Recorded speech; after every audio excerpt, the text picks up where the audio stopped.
पुनः श्रम स्वीकृति लिन के डकुमेन्टहरु चाहिन्छ र श्रम गर्दा के कति पैसा लाग्छ। धेरै जसो बाहिरबाट फर्किनु भएका विशेष गरी छुट्टीमा जानुभएका साथीहरुले श्रम गर्दा के कति पैसा लाग्छ र श्रम गर्दा चाहिने डकुमेन्टहरु के हो, के कागजातहरु चाहिन्छ भनेर धेरै प्रश्नहरु गर्नुहुन्छ। साथीहरु पुनः श्रम स्वीकृति लिँदा के डकुमेन्टहरु चाहिन्छ र श्रम गर्दा के कति पैसा लाग्छ आजको यस भिडियो अन्तर्गत रहेर म सम्पूर्ण जानकारी दिनेछु। भिडियोलाई हेर्दै गर्नुहोला। साथीहरु नमस्कार। आज म श्रम गर्दा के डकुमेन्टहरु चाहिन्छ र श्रम गर्दा के कति पैसा लाग्छ सम्पूर्ण जानकारी दिनेछु।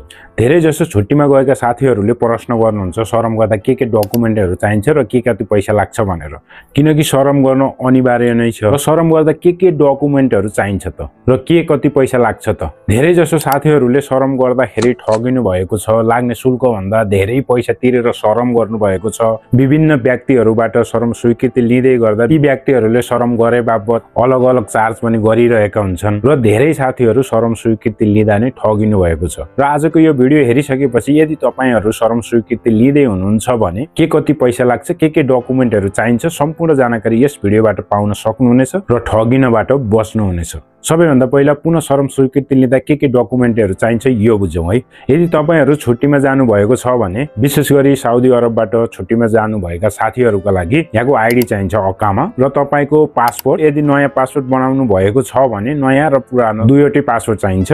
सँगसँगै रिएन्ट्री भिसा र विदेश जाँदै गर्दा अथवा विदेशबाट आउँदै गर्दा जुन पासपोर्टमा एउटा स्ट्याम्प हानेको हुन्छ तपाई कुन मितिमा आउनुभयो र कुन मितिमा जानुभयो, पासपोर्टमा गएको र आएको जुन मिति हुन्छ त्यसलाई स्ट्याम्प गरेको हुन्छ त्यो पनि चाहिन्छ श्रम गर्दाखेरि पुनः श्रम स्वीकृति लिँदै हुनुहुन्छ भने। र सँगसँगै कतिपय कम्पनीहरुले भिसा पेपर दिँदा चाहिँ हाम्रो एक्जिट रिएन्ट्री जुन डेट हुन्छ त्यो डेट चाहिँ रिएन्ट्री भिसा पेपरमा राखेको हुँदैन। त्यसैले गर्दा चाहिँ कतिपय अवस्थामा हामीलाई अफसर पनि चाहिन्छ जुन एक्जिट रिएन्ट्री डेट हुन्छ। यदि तपाईको रिएन्ट्री भिसा पेपरमा त्यो डेट छैन भने हामीलाई अफसरको पनि जरुरत पर्छ। रिएन्ट्री भिसा पेपर यदि हजुरहरुलाई थाहा छैन भने यहाँ स्क्रिनमा पनि देख्न सक्नुहुन्छ।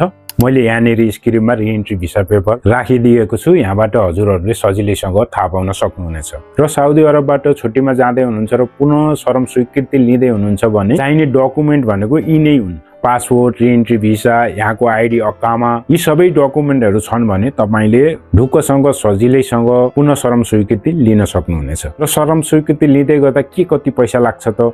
किनकि धेरै साथीहरु ठगिनु भएको छ। धेरै साथीहरुले मैले श्रम स्वीकृति गर्दा यति पैसा तिरे, मैले श्रम स्वीकृति गर्दा यति पैसा तिरे र प्रत्येक व्यक्तिले श्रम स्वीकृति लिँदै गर्दा लाग्ने शुल्क भन्दा बढी पैसा तिरेर श्रम स्वीकृति लिनु भएको छ। र वास्तवमा श्रम स्वीकृति गर्दा के कति पैसा लाग्छ त र यसमा चाहिँ उमेर अनुसार फरक हुन्छ। यदि हजुरहरुलाई श्रम स्वीकृति लिँदै गर्दा के कति पैसा लाग्छ भनेर थाहा छैन र बुझ्न चाहनुहुन्छ भने मैले यो भन्दा अगाडि एउटा भिडियो बनाइसकेको छु। माथि आई आइकनमा भिडियो आएको होला, गएर हेर्नु होला। यो भिडियो हेरिसकेपछि यहाँबाट हजुरहरुले सम्पूर्ण जानकारी पाउन सक्नुहुनेछ। श्रम स्वीकृति लिँदै गर्दा के कति पैसा लाग्छ र कति उमेरका व्यक्तिहरुलाई कति पैसा लाग्छ र कति तिर्नुपर्छ भनेर सम्पूर्ण जानकारी पाउन सक्नुहुनेछ। भिडियोलाई हेर्नु होला। साथीहरु भिडियोलाई लाइक र च्यानललाई सब्स्क्राइब गर्न चाहिँ नबिर्सिनु होला। श्रम गर्दा के डकुमेन्टहरु चाहिन्छ भनेर धेरै साथीहरुले प्रश्न गर्नुहुन्छ र आजको यस भिडियोमा मैले सम्पूर्ण जानकारी दिएँ। र कतिपय साथीहरु अनलाइनबाट श्रम स्वीकृति लिन्छु एक दिनमै हुन्छ भनेर यस्ता ठग व्यक्तिहरुबाट धेरै ठगिनु भएको छ र यस्ता ठगहरुसँग बस्नु होला।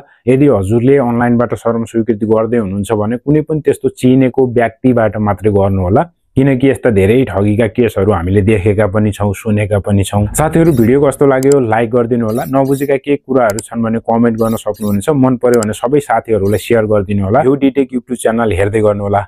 नमस्कार।